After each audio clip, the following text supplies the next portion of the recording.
My wife told, I can't stop my urges, and pushed an open marriage while I was deployed, so I cut off her $120,000 life and filed for divorce.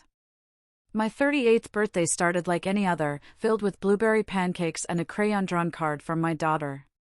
By the end of the day, a single video message had torn my entire life apart. The timestamp flashed 9:47 p.m., but that made no sense. At 9:47, I was supposed to be with my family, opening presents. My fingers trembled as I hit play. For a second, I didn't get it. Then, the cream-colored walls of our bedroom, the navy comforter Eleanor picked because it matched my eyes, hit me like a physical blow. And there she was. My wife. In our bed. With a man I'd never seen before. This wasn't some innocent mistake. This wasn't a friend who had too much to drink. This was deliberate. Intimate. And it was happening in the home I paid for, while I was out building bridges, literally, working as a civil engineer downtown. My hands started shaking so hard I almost dropped the phone, but I couldn't look away. I needed to see it all. I needed to know exactly what kind of fool I'd been for the last 13 years. Before that night, my life was built on foundations.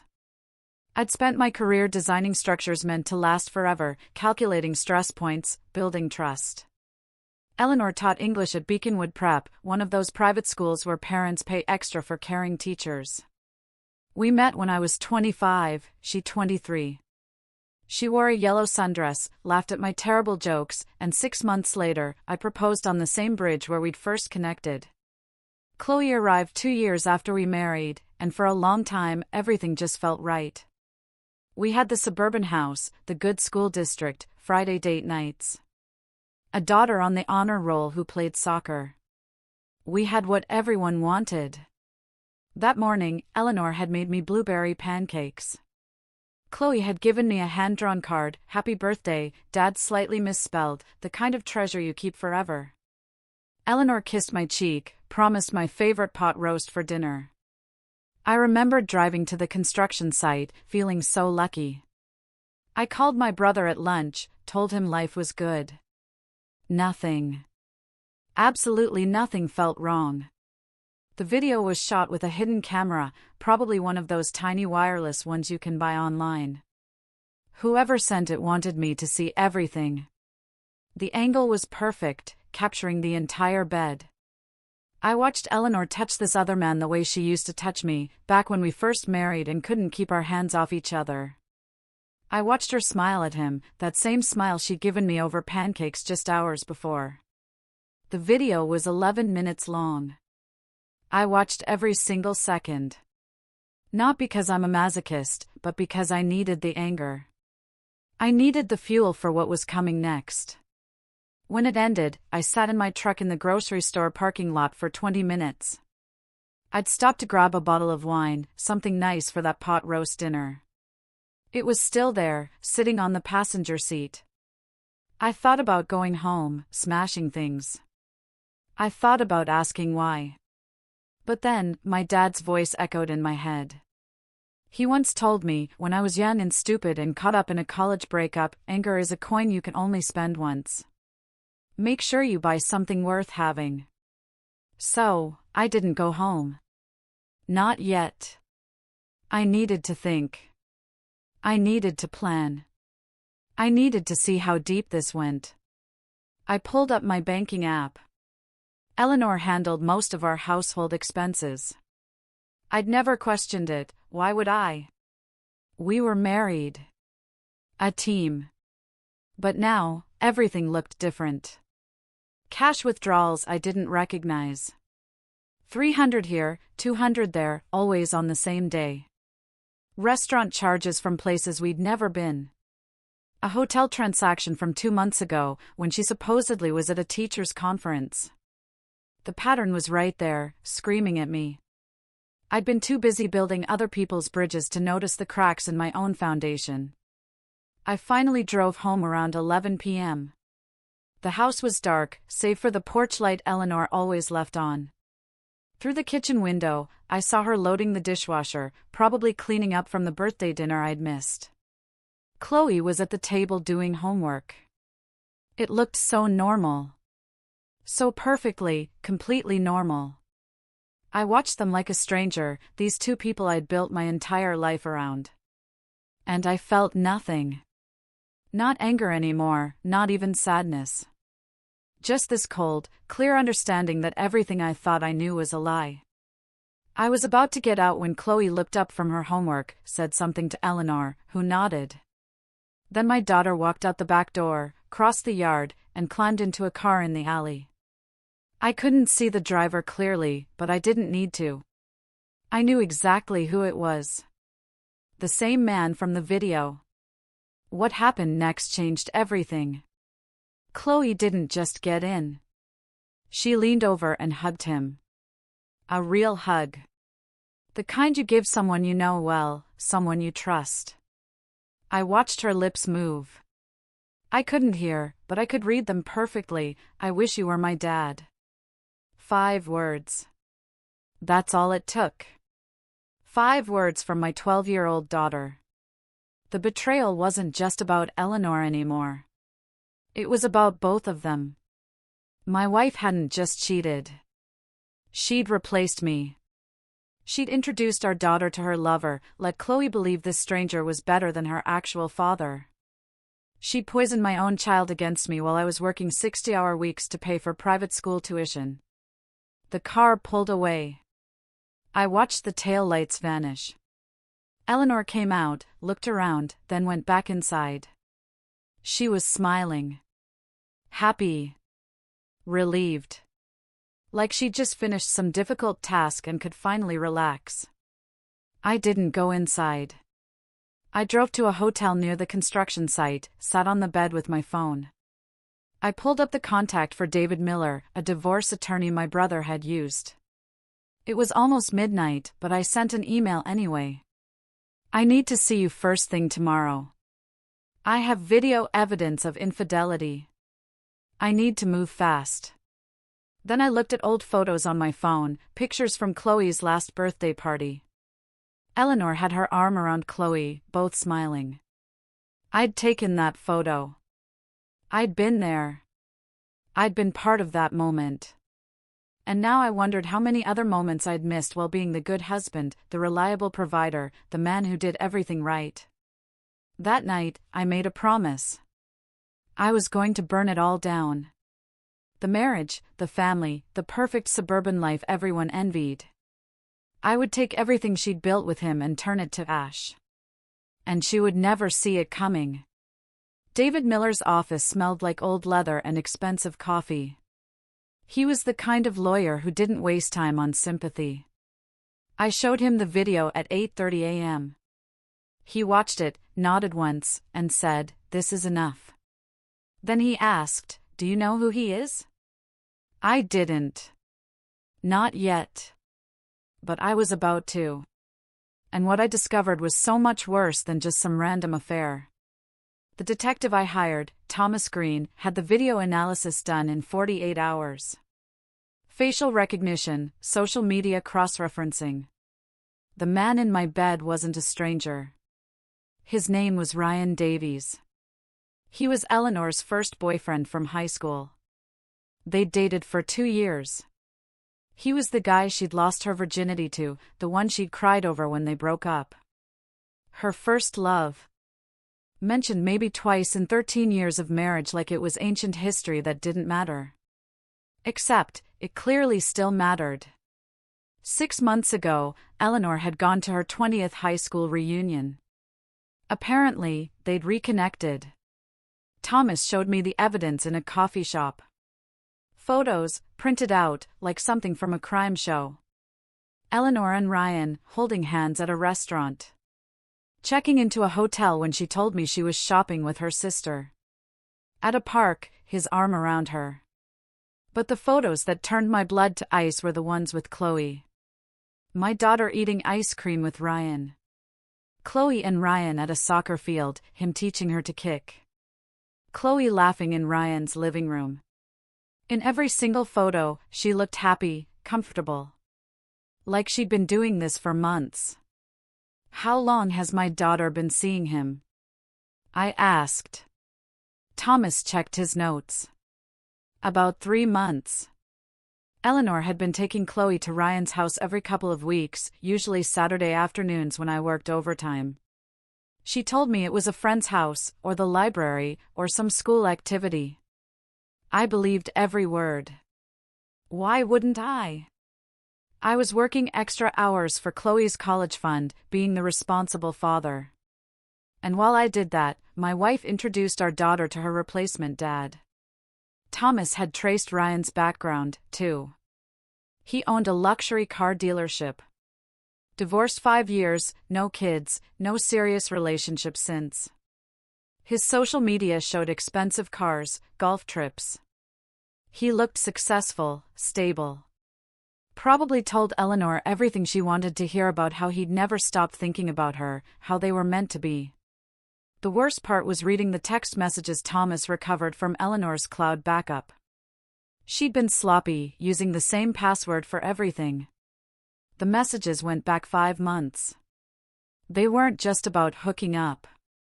They were about planning. Futures. Chloe. One message from Eleanor: she asks about you all the time. She really likes you. Ryan's response: good. We need her on board before we make this official. Another exchange, even more direct. Eleanor: he's been working late on that bridge project. Barely notices what's happening at home. Ryan: perfect. Gives us more time to prepare. They were talking about me like I was an obstacle to remove. Not a person. Not someone who'd spent 13 years building a life with her. I sat there, reading those messages, until my hands started shaking again. Thomas asked if I was okay. I told him I needed copies of everything. Every photo, every message, every hotel receipt, every cash withdrawal. I needed ammunition. He had just handed me a nuclear arsenal. David had told me divorce cases with this kind of evidence usually settled fast. The cheating spouse knew they couldn't win. But I didn't want a settlement. I wanted destruction. First thing, I changed the locks on our house. I waited until Eleanor took Chloe to school, had a locksmith there within the hour. Then I moved half our joint savings into a new account she couldn't access. Perfectly legal. It just meant she couldn't drain our money before the divorce was finalized. I canceled joint credit cards. Removed her as a beneficiary from our insurance. 13 years of financial untangling, all in about 6 hours. It felt like performing surgery on myself without anesthesia. David filed the divorce papers that afternoon. I specifically requested Eleanor be served at work. She taught 5th period English at 2:15. I knew exactly when she'd be in her classroom with 25 students watching. The process server walked in at 2:30, asked if she was Eleanor Hartley, and handed her the envelope. In front of everyone. One of Chloe's friends was in that class. I knew because I checked the school roster. I wanted Eleanor to feel the same humiliation I'd felt watching that video. I wanted her to understand her perfectly constructed double life was over. I didn't go home that day either. I checked into the same hotel and waited. My phone started ringing around 4. Eleanor called 16 times before I finally answered. Her voice was shaking. What the hell is this? I didn't yell. I didn't cry. I just said, you know exactly what it is. Then I hung up. She called back immediately, but I let it go to voicemail. She left 7 messages, each more desperate than the last. Confusion. Anger. Bargaining. Full panic. But I didn't care. I was done listening. Eleanor and Chloe showed up at the house around 6 o'clock that evening. I know because I'd installed security cameras the day before. The same kind that had recorded her betrayal. I watched on my phone as they tried the front door, then the back. They stood in the driveway, confused. Chloe was crying. Eleanor was on her phone, probably calling me again. Then she did something that confirmed everything. She called Ryan. I couldn't hear what she said, but I watched her pace for 10 minutes while Chloe sat on the steps. 20 minutes later, Ryan's car pulled up. He got out, put his arm around Chloe, and the three of them stood there like a family. My family. Except I wasn't in it anymore. That night, Chloe sent me a text. Dad, why are you doing this? Mom is crying and we can't get into the house. I stared at it for a long time. I wanted to explain everything. The video, the lies, the months of betrayal. But she was 12. She'd already chosen her side. So, I wrote back, ask your mother. She didn't reply. The next morning, I sent copies of everything to Eleanor's school principal. The photos, the text messages, the hotel receipts. Beaconwood Prep had a morality clause. Teachers were expected to uphold certain standards. An affair was bad enough, but the messages talking about manipulating our daughter and planning her exit strategy while still married? Indefensible. The principal called me personally that afternoon. He didn't sound happy, but said they'd investigate. Eleanor's phone started ringing non-stop after that. Colleagues, parents, her entire carefully maintained reputation was collapsing. David called that evening with an update. Eleanor had hired a lawyer, Arthur Vance, who specialized in defending the indefensible. They wanted to negotiate. Settlement terms, custody, dividing assets fairly. David asked what I wanted. My answer surprised even him. I want full custody, the house, and I want her to admit fault in writing. He was quiet. That's aggressive, he finally said. I told him I didn't care. I had the evidence, the moral high ground, and nothing left to lose. But that night, lying in my hotel room, I realized something that changed everything. Chloe wasn't going to choose me. She'd spent months with Ryan, building a relationship while I was absent. She'd literally said she wished he was her father. Even if I won custody, even if I forced her to live with me, she'd resent me. She'd hate me for destroying her mother's life, for taking away the man she'd been taught to see as better than me. I couldn't win this battle. My only choice was to fight a war I'd already lost, or walk away with what dignity I had left. So, I made a decision most people would call unforgivable. I decided to let Chloe go. Not because I didn't love her, but because forcing her to stay would destroy us both. I texted Eleanor one final message. You wanted him. Now he's all you've got. The divorce took 4 months, which David said was fast considering how much Arthur Vance fought it. He threw everything at the wall, claiming the video was obtained illegally, calling me an absent father, even arguing Eleanor's relationship with Ryan started after our separation. None of it mattered. The evidence was overwhelming. The judge took one look at Eleanor's texts about manipulating Chloe and planning her exit. His face said everything. Eleanor lost on every front. Except the one that mattered most to her. She got Chloe. The custody hearing was where everything truly fell apart. Chloe was old enough that the judge wanted her preferences. She sat there, wearing the same soccer jersey Ryan had bought her. When the judge asked where she wanted to live, she didn't hesitate. She wanted to stay with her mother.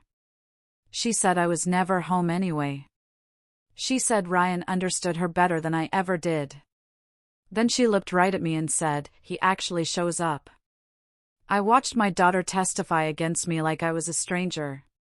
Eleanor had won the only battle that actually mattered. She turned Chloe against me so completely that even a judge's order couldn't fix it. David pulled me aside, said we could fight it. Bring in therapists, argue parental alienation, drag this out for another year. But I was exhausted. For months of living in hotels, throwing myself into work, watching my life disintegrate. I knew the truth nobody wanted to say aloud, even if I won custody, Chloe would hate me. She'd resent me every day for taking her away from Eleanor and Ryan. She'd count the days until she turned 18. So, I made a decision that shocked everyone in that courtroom. I told David to withdraw my custody petition. I signed away my parental rights voluntarily. I agreed to pay child support, but requested no visitation. The judge asked twice if I understood what I was doing. Both times, I said yes. Chloe wasn't my daughter anymore. She'd made that clear. I wasn't going to spend the next 6 years fighting for someone who didn't want me. Eleanor's face when I signed those papers? I'll never forget it. She'd been expecting a war, prepared to fight me for years, drag me through court, make me suffer. But I'd just given her everything she wanted. She didn't know how to react. There was no victory for her, because I'd surrendered on my own terms. I walked out of that courthouse and didn't look back. The professional consequences for Eleanor came faster than anyone expected. Beaconwood Prep fired her 3 weeks after the divorce was filed. The investigation found emails she'd sent from her school account to Ryan, some explicit enough that the school's lawyer said they had no choice. She tried to fight it, threatened to sue, but her union rep took one look at the evidence and told her to walk away quietly. She ended up getting a job at a public school across town, for about half her previous salary. I heard through mutual friends she had to sell her car to make rent. Ryan, it turned out, wasn't as generous when the affair became public and messy. Legal bills, financial consequences. He started pulling back. They stayed together about 6 months after the divorce. Then he broke up with her. Over text message. Apparently, the reality of actually being with Eleanor full-time wasn't as exciting as sneaking around behind my back. I left town 2 months later. A job in Austin, a major infrastructure project. I sold the house, packed everything, drove 12 hours west without telling anyone. Deleted social media. Changed my number. Cut ties with mutual friends who suggested I should forgive Eleanor for Chloe's sake. I built a new life from scratch. For the first time in over a year, I could breathe. Therapy helped more than I expected. I'd always thought it was for people who couldn't handle their problems. But my new company required it as part of their employee wellness program. My therapist, Dr. Sarah Chin, didn't let me pretend I was fine. She made me talk about Chloe. Made me admit that walking away from my daughter was the hardest thing I'd ever done. She made me understand that loving someone sometimes means letting them go, even when it destroys you. It took almost a year of weekly sessions before I could talk about that custody hearing without feeling like I was drowning. Work became my salvation. I threw myself into projects, worked 16-hour days, earned a reputation as the guy who could solve impossible problems. Promoted twice in 18 months. Traveling for consulting gigs, designing bridges in cities I'd never heard of, meeting people who knew nothing about my past. I dated a little. Nothing serious. Dinner, conversation, with women who didn't ask too many questions about why I didn't have kids. I learned to live with the empty space where my family used to be. 3 years after the divorce, a letter arrived, forwarded through David's office. It was from Chloe. She was 15, almost 16. The envelope sat on my kitchen counter for 2 weeks. I'd pick it up, feel the weight of those pages, imagine what she'd written. But I never opened it. I knew what it would say. Sorry. Explanations. Second chances. And none of it would change what happened in that courtroom. Chloe made her choice when she wore Ryan's soccer jersey and told a judge I never showed up. She made her choice when she hugged him in that alley and wished he was her father.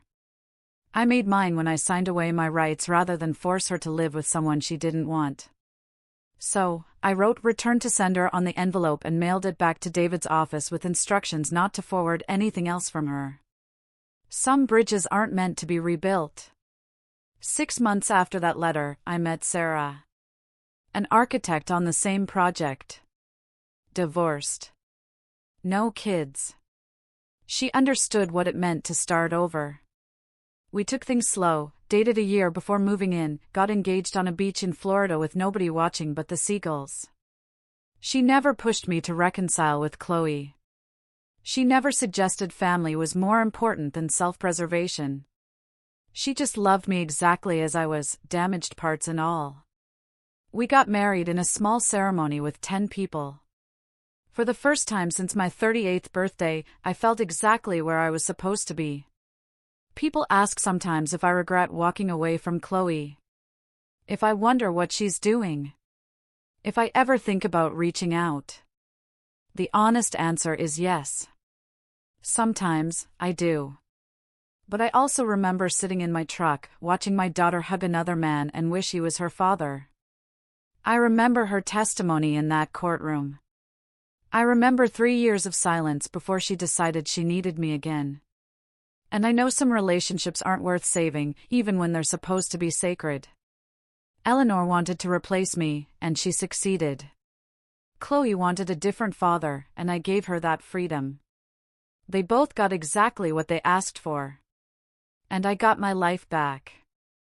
I'm not the same person I was before that video arrived. I'm harder now. More cautious. Less trusting. But I'm also free. Free from the weight of people who didn't value me. Free from the obligation to fix things that others broke.